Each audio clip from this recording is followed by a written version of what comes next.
Bonjour à tous, bienvenue dans mon atelier, je suis Quentin de l'atelier Boyer. Nous sommes spécialisés dans la création de mobilier sur mesure en acier et bois massif. Pour Noël, HomeServe a décidé de vous offrir un tuto différent. Exceptionnellement, il ne traite pas des bons gestes d'entretien, de vos installations de plomberie et d'électricité. Aujourd'hui, je vais vous montrer comment fabriquer un sapin de Noël en bois de récup pour une décoration encore plus durable. Chute de bois, ancienne palette, nous allons apprendre à donner une seconde vie à ce que vous avez chez vous. Vous n'avez pas de bois chez vous? Pas de souci. Vous pouvez récupérer gratuitement des palettes auprès de grands magasins de bricolage, chantiers ou hypermarchés. Vous en trouverez également sur des sites de dons ou de petites annonces. L'idée, c'est d'utiliser des matières recyclées. Le bois de palette a pour avantage d'être fin et léger. Cela vous permettra de déplacer votre sapin plus facilement. Ce tuto est à la portée de tous. Le temps de fabrication dépendra de la taille du sapin que vous souhaitez réaliser. Aujourd'hui, on se lance dans la création d'un modèle d'environ 1,50 m.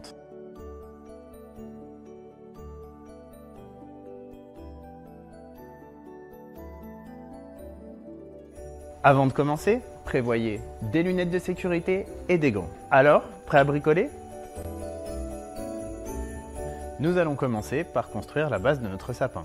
Il vous faut une bûche ou une chute de bois épaisse. Si vous n'en avez pas sous la main, demandez à quelqu'un qui se chauffe au bois. Il aura sûrement de quoi vous dépanner. Il vous faut une base bien stable. Si elle ne tient pas parfaitement, n'hésitez pas à la poncer pour éviter qu'elle ne bascule. Ensuite, percez la base au diamètre de votre tige ou du manche à balai, utilisez une perceuse avec une mèche adaptée et percez bien droit pour assurer la stabilité de votre sapin. À présent, insérez la tige dans la base, elle doit tenir droite.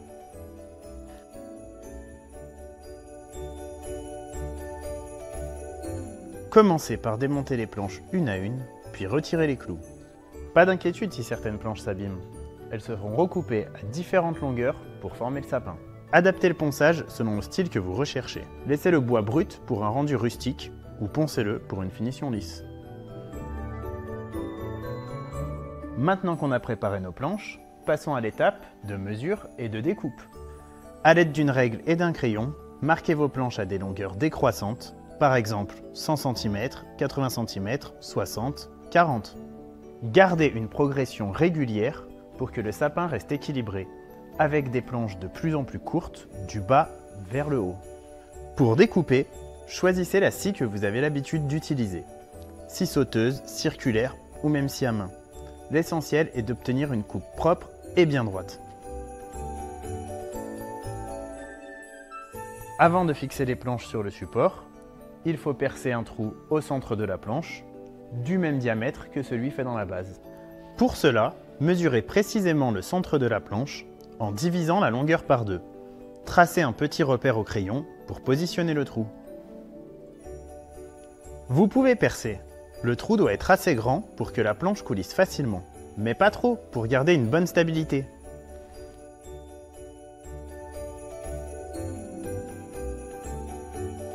Pour assembler le sapin, faites glisser chaque planche sur la tige en commençant par la plus grande. Pour donner plus de volume et un joli effet, vous pouvez glisser des petites chutes de bois entre vos planches.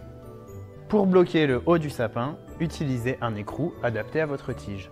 Si vous avez utilisé un manche à balai, placez une vis au travers du manche, au-dessus de la dernière planche. Et voilà, avec quelques planches de récup ou de bois de palette, vous avez fabriqué un sapin unique et durable. Pour la décoration, vous pouvez ajouter des guirlandes LED. Elles consomment moins d'énergie. Par exemple, pour 40 LED au prix du kilowatt actuel, pour 4 heures par jour entre le 15 décembre et le 5 janvier, cela vous coûtera moins de 10 centimes. Attention, quand vous choisissez votre guirlande, vérifiez bien les normes et éteignez-la quand vous partez et pendant la nuit. Vous pouvez aussi utiliser de la décoration de récup. Des décorations DIY simples ou encore des éléments naturels récupérés chez vous. Merci d'avoir suivi ce tuto jusqu'au bout. Pour plus d'astuces et de conseils maison, suivez le compte HomeServe France et retrouvez toutes mes créations sur Instagram @l'atelier Boyer.